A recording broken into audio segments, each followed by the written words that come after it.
The Davenport family's laughter echoed off the crystal as the black woman arrived at their annual gala dinner. What they didn't know was that in less than an hour, the woman they mocked would systematically dismantle the 40-year empire they were so proud of. "Aisha, darling, did you bring your own food? You know how it is. I thought our menu might be too sophisticated for your palate," said Eleanor Davenport, matriarch of the family, as she held her wine glass like a scepter. The room erupted in laughter.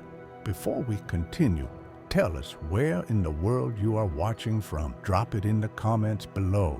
And if you enjoy this story, don't forget to like the video and subscribe for more powerful content like this." Uncles, cousins, business partners, everyone joined in the cruel spectacle. Aisha Vance was 32 years old and never imagined that her 3-year marriage to Mark Davenport would put her in that position. Again, sitting at the dining table of the family mansion, surrounded by inherited silver and porcelain, she was the favorite target for the evening's entertainment. "Mom, please," Mark murmured, but his voice was so feeble it barely made it across the table. He didn't look up from his plate. "Mark, don't be ridiculous. We're just having a bit of fun," his sister Olivia interjected, fluffing her perfectly styled blonde hair. "Aisha knows it's all in good sport." "Isn't that right, Aish?" The nickname came out like a sting. Aisha took a sip of water, her fingers steady on the crystal glass. She didn't flinch. She didn't look away. She just watched each face around that table as if memorizing critical details. Of course, Olivia. "Good sport," she replied with a calmness that made some of the guests exchange confused glances. 2 months ago, during Eleanor's birthday, the scene had been similar. "Aisha, you must feel so fortunate to be a part of this family," her mother-in-law had announced in front of 50 guests. "I imagine that where you come from, this sort of opportunity was quite unlikely." Laughter had rippled through the room as Mark pretended to check his phone. 6 months before that, at Christmas, Mark's father, Robert Davenport, had made a point of asking loud enough for everyone to hear, "Aisha, does your family celebrate Christmas? Or do you have other traditions?" The tone made it clear that other meant inferior. Every comment, every laugh, every pitying glance from a household staff member, Aisha had stored it all away, not with anger, not with despair, but with the precision of someone building a case. "Well, everyone, let's make a toast," Robert announced, rising from the head of the table. His impeccable custom suit matched the air of someone who had never had to struggle for anything. "Tonight, we celebrate another exceptional quarter for Davenport Enterprises. Record profits, international expansion, and billions in investments securing our future," Eleanor added, beaming. "Exactly, my dear. We are stronger than ever," Robert continued, his chest puffed out, "with our biggest investors trusting our vision." Speaking of investors, Gregory, Mark's cousin and the company's CFO, Robert, that fund that came in last year with that massive investment, what was it called again? Zenith Equity. Did they renew their contract? Aisha felt Gregory's eyes pass over her as if she were a piece of the decor. "They renewed and increased their stake," Robert replied with a triumphant smile. $1.2 billion now. Zenith Equity is our largest single investor. Without them, well, but fortunately, smart people recognize a good opportunity. "Smart people," Eleanor repeated, glancing meaningfully at Aisha. "Isn't that right?" More laughter. Olivia was posting photos of the table on Instagram, no doubt with some captions about family tradition and legacy. Aisha placed her napkin on her plate, the movement so delicate it was almost unnoticeable. Almost. Mark finally looked at her, and something in his wife's face made him freeze. It wasn't anger. It didn't hurt. It was the expression of someone who had just made an irreversible move. "Aisha, Aren't you going to have dessert? Eleanor asked with feigned concern. It's imported from Italy. It may be different from what you're used to, but I promise you, it's delicious. Thank you, Eleanor, but I think I've had my fill for tonight, Aisha replied, and there was something in her tone that made her mother-in-law's smile flicker for a split second. What a shame. Mark, your wife simply doesn't appreciate the fine things we offer. Eleanor sighed theatrically. Aisha's cell phone was in her purse beside her chair. She didn't need to pick it up yet. She didn't need to check the emails she knew were arriving. Everything was already in motion, set in motion 3 hours earlier, when she was getting ready at home and sent a 3-word message to her lawyer. Execute the plan. Robert raised his glass again. The Davenport family has always known how to choose the best partners, the best investments, the best people, Aisha asked softly. But a silence that followed was deafening. Well, that's obvious, Robert stammered, confused by the interruption. Obvious, Aisha repeated, and this time even Mark swallowed hard. Olivia rolled her eyes. Here we go with the drama. Aisha, nobody is attacking you. We are family. You're just too sensitive. Sensitive? Aisha murmured almost to herself. Her fingers lightly touched the strap of her purse. Gregory impatiently returned to business. Uncle Robert, about next week's meeting with investors, has Zenith Equity confirmed their attendance? It would be great to finally meet the people behind that fund. 3 years of investing with us and they've never shown their faces. Zenith prefers discretion, Robert explained. Great fortunes value privacy, something that, well, he glanced briefly at Aisha. Some people just don't understand. The room laughed again. That familiar sound of people who never had to question their own importance. Aisha picked up her purse with a calmness that contrasted with the growing agitation in the room. She didn't get up. She didn't flee. She just sat there watching every face, every smug smile, every look of superiority. 3 years, she said softly. But everyone heard. 3 years of dinners just like this, and many more to come, dear. Eleanor toasted, completely oblivious. After all, you're lucky to have married into this family. Aisha smiled. It was a small, almost imperceptible smile, but Mark recognized it. It was the same smile she had when she closed deals on her laptop late at night when she thought he was asleep. The same smile that appeared when she read financial reports he'd never bothered to ask about. Lucky, Aisha repeated, savoring the word. That's an interesting way to put it. Her fingers brushed against her phone inside her purse. The message should have arrived by now. The documents should already be processed. The shares should already be transferring. But she would wait just a few more minutes. She would let them finish their dessert, continue laughing, feel secure in their perfect insulated world, because the fall would be so much more satisfying that way. What Aisha is about to do will completely redefine the concept of a plot twist, and you won't want to miss a single detail of what happens when people who have been underestimated their whole lives finally decide to reveal who they really are. Dessert was being served when Olivia decided the evening needed more of her brand of entertainment. She picked up her phone and began to read aloud, her sweet voice masking the venom in her words. Guys, you have to see this. There's this Instagram account called Platinum Trophy Wives that posted a list of the 10 women who most obviously married for money. She feigned surprise. Oh, Aisha is in 3rd place. What a coincidence. The table erupted in laughter. Eleanor clapped her hands, delighted.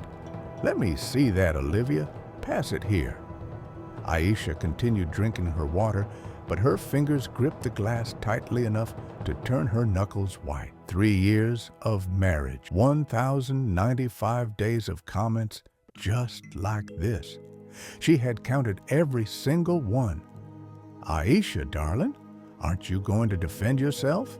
teased Chloe, Mark's cousin, adjusting her diamond earrings. Or maybe they have a point. Mark cleared his throat, finally finding the courage to speak. "Guys, that's not really funny," Robert interrupted, laughing. "Relax, Mark. Your wife knows we're joking, right, Aisha?" What none of them knew was that 6 months ago, during one of these jokes, Aisha had left this very dining room, locked herself in the guest bathroom, and cried until she had no more tears. She looked in the mirror that day, saw the reflection of a broken woman, and made a decision that would change everything. The next morning, she made 3 phone calls. The first to a discreet corporate lawyer, the second to a forensic accountant, the third to someone from her past that the Davenport family never imagined could exist. "Aisha," Eleanor's voice cut through her memories. "I'm speaking to you. I thought you could at least attempt to defend yourself against these online accusations." "Accusations?" Aisha repeated slowly, setting down her glass. "It's interesting you use that word, Eleanor." Something in her tone made her mother-in-law's smile falter. "It's just an expression, dear. Of course it is." Aisha stood up, smoothing the simple dress they had all silently mocked. "Excuse me, I need to use the restroom." As she walked down the mansion's marble hallway, she passed framed photos of the Davenport family through the generations. White faces, privileged, confident of their dominance in the world. They never had to fight for anything. They were never judged by the color of their skin before they even opened their mouths. In the bathroom, she locked the door and finally picked up her phone. 17 unread messages, all from the same number. Her lawyer. Transfers processed at 7:47 p.m. Legal documentation sent via encrypted email. Press alerted at 8:15 p.m. Awaiting your signal for Phase 2. Aisha looked in the mirror. The same woman who had cried there 6 months ago was now smiling. It wasn't a smile of happiness. It was the smile of someone who had just checkmated her opponent. She typed a quick reply. "Execute Phase 2 in 10 minutes. I want to be sitting at the table when it happens." When she returned to the dining room, the atmosphere had escalated. Gregory was standing, giving a speech about a new acquisition by Davenport Enterprises, while everyone raised their glasses in celebration. $300 million in government contracts secured for the next 5 years, he announced, his chest puffed out. "Dad, you're a genius. How did you convince Senator Bishop?" Robert shrugged modestly, but his smile was pure pride. "Let's just say that certain campaign contributions open important doors, and with our largest investor renewing, we have enough capital to expand into 3 new states. Zenith Equity really was the best thing that ever happened to this company," Eleanor agreed. "Whoever is behind that fund has great business sense." Aisha quietly resumed her place at the table. Mark shot her a nervous glance, but she just smiled sweetly at him, the kind of smile a predator gives before the final strike. "Aisha, you're so quiet," Olivia observed with feigned concern. "All this talk about business must be so boring for you. It must make you feel so out of your depth." "Actually, I find it fascinating," Aisha replied, "especially the part about Zenith Equity." Gregory laughed. "Please, as if you understand anything about corporate investments. No offense, Aisha, but that's a bit beyond your experience." "My experience?" Aisha repeated, and there was something dangerous in that tone that made Mark freeze with his fork in the air. "It's true, Gregory. My experience is quite limited. Only 15 years working in corporate finance." The table fell silent for 2 seconds before Eleanor let out a forced laugh. "Aisha, dear, working as an administrative assistant doesn't count as experience in finance." "Administrative assistant," Aisha murmured, and this time Her smile was sharp as broken glass. "Is that what Mark told you?" Mark blushed. "Aisha, this is not the time." "It's not the time for what, Mark?" She interrupted him for the first time in 3 years of marriage. "To tell the truth? To stop pretending I'm the uneducated, unambitious woman your family wants me to be." Robert slammed his hand on the table. "Young lady, you are being extremely disrespectful." Gregory's cell phone began to vibrate. Then Robert's, then Eleanor's. One by one, all the cell phones on the table began to receive simultaneous notifications. What the hell? Gregory was the first to unlock his screen. His face went through 3 shades of red before turning completely pale. Dad, you need to see this now." Robert picked up his own phone. Adjusting his reading glasses, he read silently for 5 seconds before slowly looking up at Aisha. "What did you do?" His voice was a deadly whisper. "Me?" Aisha feigned innocence. "I just checked some notifications." "Why, Robert? Did something happen?" Eleanor snatched the phone from her husband. As she read, her hand began to shake. No, this can't be happening." Olivia, always eager for drama, was already reading the news aloud. Zenith Equity announces complete withdrawal of investments from Davenport Enterprises, citing incompatibility of fundamental ethical values. The company immediately withdrew $1.2 billion, causing Davenport stock to plummet 67% in after-hours trading. The silence that followed was so deep, you could hear the ticking of the old wall clock. Who would be crazy enough? Gregory stammered, frantically refreshing the page. "Dad, this is real. The stock is in free fall. We're losing millions every second." "Zenith Equity," Aisha said softly, each word landing like a bomb, "has always been very particular about the values of the companies it chooses to support. Racism, discrimination, harassment. These things tend to be incompatible with the fund's mission." All eyes turned to her. Robert stood up so abruptly that his chair fell backward. "What are you implying?" He spat out the words. "Me?" Aisha tilted her head innocently. "I'm not implying anything, Robert. Just making an observation about the company's values.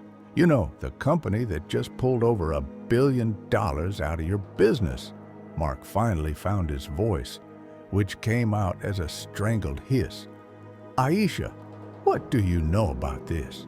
She looked at her husband, the man who had remained silent through 1,000 humiliations, who had never had the courage to defend his own wife, and felt absolutely nothing. "I know," she said calmly, "that sometimes consequences take a while to arrive, but when they do, they tend to be thorough." Robert's cell phone rang. He answered it with trembling hands, his voice gradually rising. What? What do you mean the board wants an emergency meeting? It's 10 o'clock at night. No, I didn't know who leaked this information to the press." Eleanor was frantically browsing on her tablet. Robert, there's more. There's an investigative report published 15 minutes ago about our company. Racial discrimination in the workplace, systematic harassment. They have recordings. Recordings, Olivia shouted. "Recordings of what?" "Of you," Aisha replied calmly. "From this table, from the last 3 years of dinners, every comment, every laugh, every humiliation carefully documented." The room erupted into chaos. Chairs being dragged across the floor, voices shouting over each other, the sound of glass breaking when someone knocked over a wine glass. "You were recording us?" Eleanor screamed, her normally composed face now contorted with rage. "That's illegal. We're going to sue you." "Actually," Aisha corrected me, "in this state, only one party needs to consent to the recording." And I consented. Furthermore, when it comes to racial discrimination in the workplace, and yes, family business dinners count, the laws are quite clear. Gregory was typing furiously on his laptop. "The government contracts. Dad, Senator Bishop's office has already issued a statement distancing themselves from us. We're losing everything. Mark grabbed Aisha's arm hard enough to hurt. You planned this from the beginning. You planned to destroy my family. She calmly pulled away, rubbing her wrist. Wrong, Mark. I planned to protect myself. You destroyed yourselves with your own words and actions. I just documented it. You're a viper, Olivia hissed. A gold digger who infiltrated this family. An opportunist, Natasha interrupted. And finally, there was fire in her voice. Who has 2 MBAs, a decade of experience in investment fund management, and built a $3 billion portfolio before she even met Mark? But you never bothered to ask, did you? A black woman marrying a Davenport could only be for the money? Silence returned. Heavier this time. $3 billion, Eleanor whispered.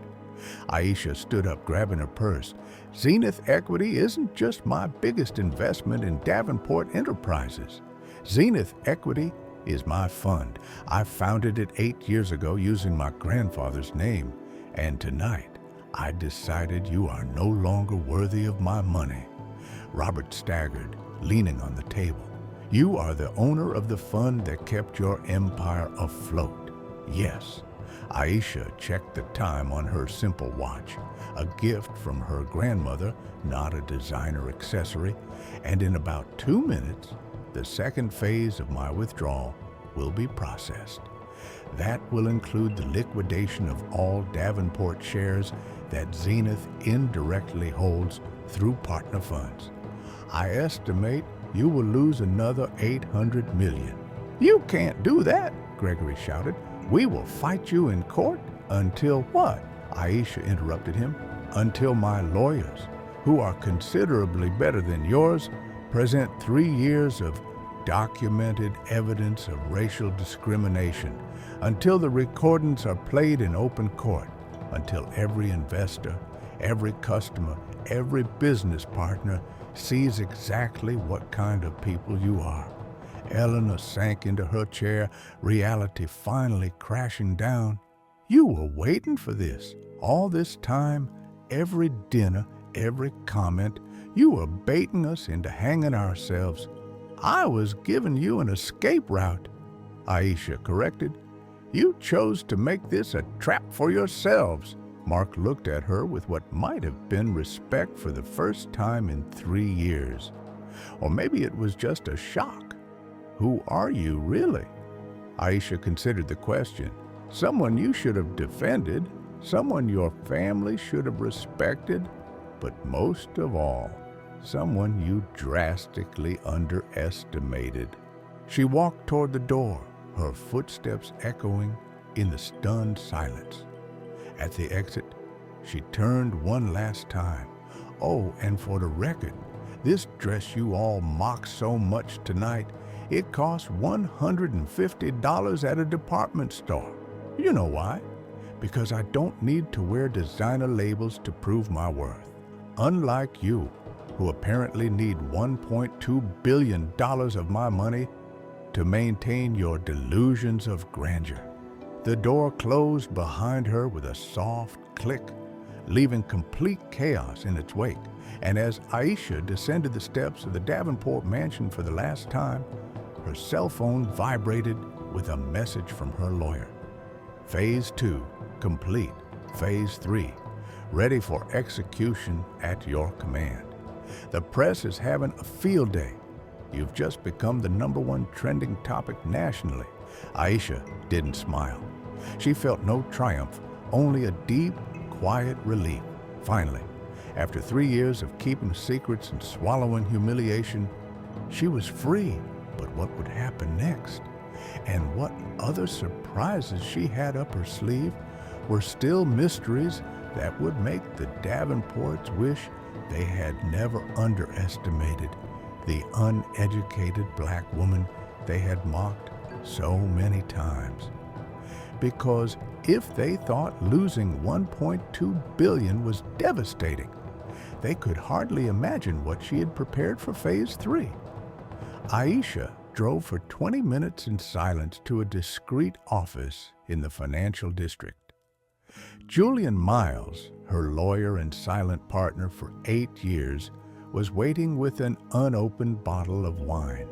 "You really did it," he said, nodding his head respectfully. 3 years of planning, 3 years of swallowing humiliation while documenting every second. They made it easy, Aisha replied, sitting down. Arrogant racists always make it easy. Julian opened a thick folder. The recordings are already with 5 major media outlets. Davenport Enterprises' Human Resources Department has received 47 anonymous complaints from former employees in the last 2 hours, all reporting systematic racial discrimination. You were right about the domino effect. What about the government contracts? Canceled. Senator Bishop doesn't want to be associated with a company under investigation for racial discrimination, especially in an election year. Julian smiled. Robert Davenport is politically finished. Meanwhile, at the mansion, chaos continued. Eleanor frantically called her high society contacts, but no one answered. Olivia discovered that 3 luxury brands had canceled her ambassador contracts. The dinner recordings were going viral, and her image was destroyed. Gregory faced something worse. The Davenport Enterprises board called an emergency meeting demanding his resignation as CFO. Fiduciary negligence for failing to identify that our largest investor was the daughter-in-law you publicly humiliated. Read the internal memo leaked to the press. Mark called Aisha 15 times. She blocked his number on the 16th. Phase 3. Julian asked carefully, "Are you sure?" Aisha looked out the window at the illuminated city. Somewhere out there, the Davenports were losing everything: money, status, respect. But she wasn't done yet. "Absolutely," she replied. "They didn't just humiliate me. They did this to dozens of black employees over decades. I've documented 23 cases in the last 5 years. It's time for everyone to get justice." Julian nodded, picking up the phone. "So, we're filing class action lawsuits. File everything." What the Davenports didn't know yet was that losing $1 billion in investments was just the beginning. The real blow, the one Aisha had meticulously prepared over the last 18 months, was about to turn their financial downfall into complete and irreversible destruction. And when Phase 3 was revealed, they would finally understand that underestimating a brilliant black woman wasn't just stupid, it was the most expensive mistake of their entire lives. At 7 o'clock the next morning, Robert Davenport woke up to 83 notifications on his cell phone. The first was an official statement. Department of Justice launches federal investigation into systematic racial discrimination at Davenport Enterprises. The second was worse. 23 former employees file class action lawsuit against Davenport Enterprises for racial discrimination, harassment, and hostile work environment. Estimated damages $340 million. Eleanor shouted from downstairs. "Robert, there are news vans outside," Gregory called, his voice hysterical. "Dad, the board fired me. Olivia lost all the contracts. The stock is at $2.30. $2.30. Yesterday, it was at $87. On television, the morning news showed footage of the dinners." Eleanor's voice mocked. "Did you bring your own food? Our caterer is too sophisticated for your palate." Cut to Robert. "Does your family celebrate Christmas, or do you have other traditions?" The presenter narrated indignantly 3 years of documented humiliation against Aisha Vance, who is today revealed to be the founder and CEO of Zenith Equity, one of the largest investment funds in the country, valued at $3.2 billion. Mark watched alone in the living room, recognizing each dinner. Each cruel comment he had witnessed in silence. His phone vibrated. It was an email from the legal department. Aisha Vance has filed for divorce. She is requesting zero alimony. Prenuptial clause activated. You must return all gifts over $5,000 given during the marriage. He laughed bitterly. His gifts had been paid for with her money all along. At the mansion, Robert received a call from the bank. Mr. Davenport, we need to talk about the corporate loans. With the stock market crash and the withdrawal of key investments, we can no longer guarantee. How much time do we have? Robert interrupted, his voice defeated. 72 hours before we foreclosed on your personal property. Eleanor heard every word. The 4-generation mansion will be taken in 3 days. Olivia posted a public apology on Instagram, but the comments were relentless. Too late. Exposed racist. You don't deserve any brands. Her followers dropped from 2.1 million to 340,000 in 18 hours. In Julian's office, Aisha watched the news with a serene expression. The 23 former employees each will receive full compensation, Julian confirmed. Your evidence made the cases irrefutable. Davenport Enterprises will likely file for bankruptcy within a month and the federal investigation. 3 prosecutors have already taken it on. Robert may face criminal charges for fraud and systematic discrimination. Aisha nodded, closing her laptop. There was no triumph in her voice, only justice served. Send out a press release. Zenith Equity will establish a $50 million fund to support Black entrepreneurs. I want to turn this destruction into construction. Her cell phone rang. It was a message from Mark. Did you plan this from day one? She typed a reply. No, I planned a wedding. You planned my humiliation. I just documented it. At the Davenport mansion, the family was gathered for the last time in that dining room where it all began. The same chairs, the same chandelier, but now the silence was one of complete defeat. How did we not see it? Eleanor whispered. 3 years. She was there the whole time. Because you never saw me as a person, Aisha had said in the last message she sent to the family group before blocking them for good. Only as a threat to your perfect white world. And when you underestimate someone for so long, you never realize when that person becomes the only thing between you and total destruction. Robert looked at the family portrait on the wall. For generations of Davenport's confidence of their place in the world. Now that world was gone, all destroyed not by an outside enemy, but by their own cruel words that they never thought would have consequences. And somewhere in the city, Aisha Vance breathed freely for the first time in 3 years, knowing that the best revenge was not just to destroy those who had hurt her. It was to ensure that no one else would suffer what she had suffered. But what would happen when Robert Davenport made one last desperate move to reclaim his empire?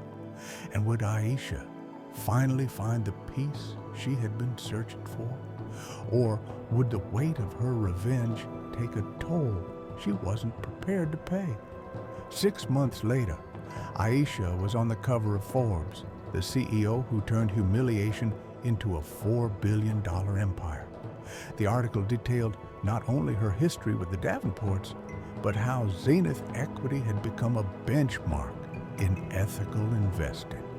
The $50 million fund for Black entrepreneurs had already financed 127 startups.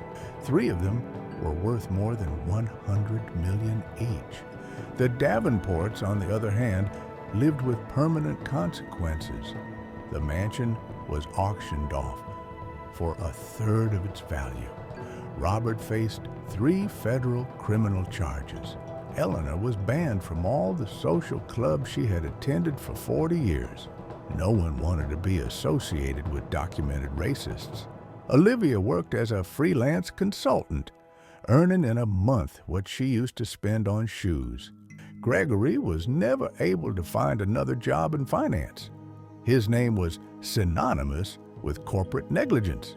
Mark signed the divorce papers without contesting anything.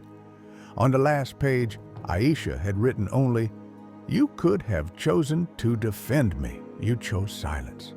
Now live with the consequences." The class action lawsuit by the 23 former employees resulted in $280 million in compensation. Each victim of discrimination at Davenport Enterprises received real financial justice. In an interview, Aisha was asked, "Do you regret anything?"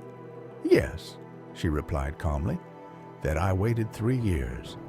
I should have acted the first time I was humiliated." "What about revenge? Was it worth it?" "It wasn't revenge," she corrected. "It was a consequence. They chose to humiliate. They chose to discriminate. They chose to underestimate. I just documented their choices and let the truth do its work." Aisha built something greater than the Davenports could ever imagine. Not just wealth, but a true legacy. While they lost everything through arrogance, she gained everything through intelligence, patience, and strategic justice. The best revenge was never to destroy those who hurt you. It was to build something so brilliant that they would live forever in the shadow of what they could have supported but chose to mock. To everyone who has ever been underestimated, humiliated, or judged by their appearance, your story does not end in humiliation. It ends on the day you prove that the only opinion that matters is your own about yourself.